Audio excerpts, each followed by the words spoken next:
McLaren, one of the most successful teams in Formula One history, had a disappointing 2023 season until it enjoyed a burst of performance from its car at the British Grand Prix weekend, capped by a fantastic return to the podium for the first time in over a year.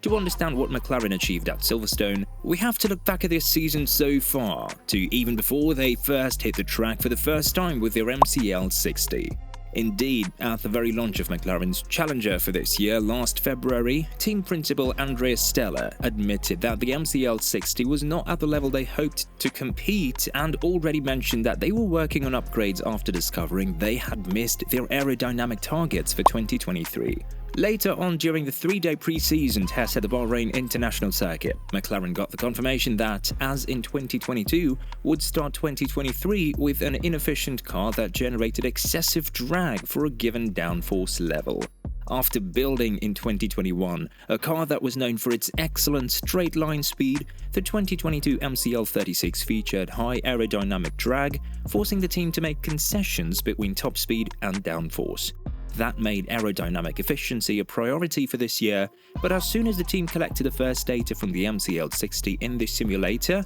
McLaren quickly realized it had gone in the wrong direction. Getting the development part of a race car wrong is always difficult to fix, and even more so in today's Formula One, where teams have to meet a cost cap, which means they have to think carefully about how resources are spent in the factory as well as the changes that need to be made to a car. McLaren, however, knew it had to get to work to change its fortunes, and the Azerbaijan Grand Prix, the fourth round of the year and first in Europe, was the place where the team debuted its first update with a revised rear wing and a new floor, which marked a change of direction that better fitted the 2023 technical rules. Still, it was not enough to make McLaren the leading midfield team, as was evident after the first 8 Grand Prix. McLaren had just 17 points, 12 coming from the young but experienced Lando Norris and 5 from the exciting Australian rookie Oscar Piastri, and the squad was 6th in the Constructors' Championship, almost 30 behind 5th-placed Alpine.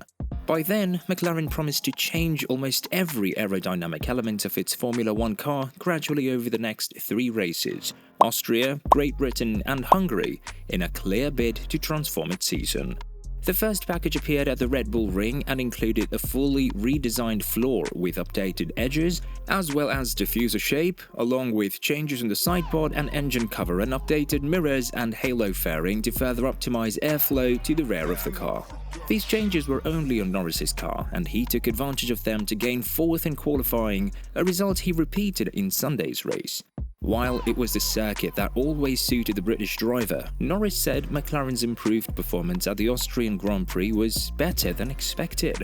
Last weekend at Silverstone, McLaren incorporated the upgrades to Piastri's car, while Norris received a new front wing, and the result was a performance explosion for the Woking-based team at its home race. Norris moved into provisional pole in the closing stages of Q3 of qualifying, before being dropped by the Red Bull of Max Verstappen by 2/10, followed by Piastri in 3rd, a 10th further back. On Sunday, the challenge was to confirm on race pace the speed shown on one lap in qualifying, and McLaren delivered in great fashion. Norris took 2nd place in the Grand Prix, but not before snatching the 1st place from Verstappen at the start to lead the opening laps, and then holding off Lewis Hamilton in the closing stages after a safety car when Norris fended off the Mercedes driver despite being on hard tyres against his rival's soft ones. With Pirelli's slowest compound, Norris struggled for the first few laps after the race restarted, but once he had enough heat in his tyres, he pulled away from the 7-time F1 world champion to cross the finish line with a 3-second gap over Hamilton,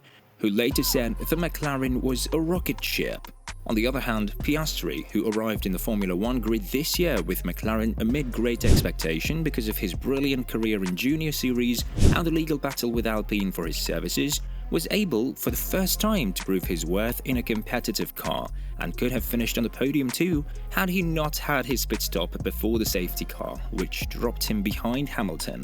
In total, McLaren took 30 points from the British Grand Prix and overtook Alpine for 5th place in the championship. The Enstone-based team had a big gap over McLaren 2 races ago and seemed to think more about challenging Mercedes, Ferrari and Aston Martin than worrying about what Norris and Piastri would do. They probably have to think again now. However, the only certainty in the 2023 Formula 1 season is that Red Bull is the dominant force, as evidenced by the Milton Keynes-based team's 10 wins from 10 Grand Prix. Behind them, the pecking order has shifted between Aston Martin, Ferrari, Mercedes, and after Silverstone, McLaren, something even Verstappen finds confusing.